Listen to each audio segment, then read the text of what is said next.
Hey guys, my name is Steven and welcome to my review of Disney's latest remake, The Little Mermaid. So get ready to dive into the depths of this classic tale again.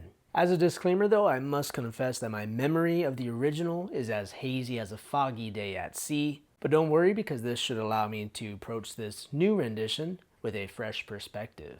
So let's plunge into the depths and explore what this movie has to offer. So I have to start by applauding Halle Bailey, I always want to say Halle Berry's, portrayal of Ariel. She has a voice that can make even a tone-deaf guy like myself sing along, and even her regular voice captures that essence of a true Disney princess. She even kind of sounded like the original Ariel. So I have to say, she did a really good job. Although new to this movie's scene, she has a promising future, including a role in the new musical adaptation of The Color Purple. And then there's Melissa McCarthy, and she really embodies the devious Ursula perfectly. From her appearance to this wickedly enchanted voice she does, she completely nails the role. And joining the cast of talented performers, Jonah Hauer-King impresses as the dashing Prince Eric. Yeah, his rendition of the new song Wild Uncharted Waters, I think really stands out as one of the film's musical highlights. Actually, it might even be my favorite for the songs in this movie. Speaking of music, while there are enjoyable songs throughout the movie, I have to admit that the performance of Under the Sea didn't quite make the waves I had expected or hoped. Some of the reasons for this include lackluster visuals and a somewhat underwhelming execution.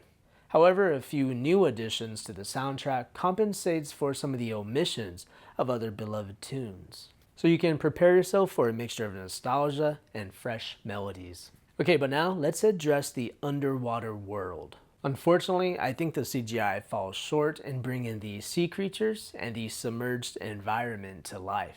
The visuals lack that magic and vibrancy that we've come to expect from underwater spectacles.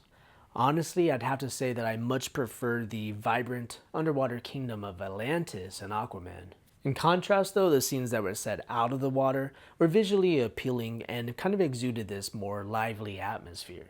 There's a pretty cool moment that takes place in this bustling Caribbean type market, and that really transports us to a more colorful and engaging setting. I'm pretty sure that was not in the original.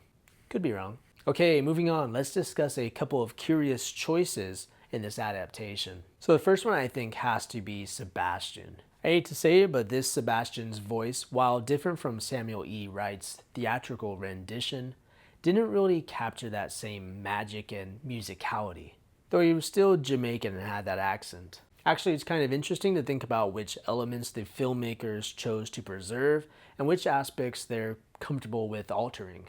Also, Sebastian's appearance in this movie reminded me more of Mr. Krabs from SpongeBob than the beloved crustacean we remember. So also on the subject of characters, Flounder also lacked that adorable charm that we can associate with the character. So with these bulging fish eyes and rather ordinary fish-like appearance, Flounder sadly didn't make a significant splash in this movie. In fact, he was pretty scarce throughout the entirety of this film. Anyway, to sum it all up, this new rendition of The Little Mermaid stands as a passable film. It thrives on familiarity and nostalgia with a collection of songs that will surely stir some emotions. The movie, of course, delivers a happy ending, and with those familiar songs, you walk out the theater with this illusion of having just seen a great movie, a pattern we've noticed with many of these Disney remakes. For my final verdict for letter grade, I'm giving it a C-. Oh, there's also this really awkward moment with King Triton at the end of the film. In fact, that whole scene is a bit silly, but you'll definitely recognize it when it comes. There was a few people laughing at it. Alright guys, that's all. Just a quick review like always. Appreciate you watching and see you on the next one.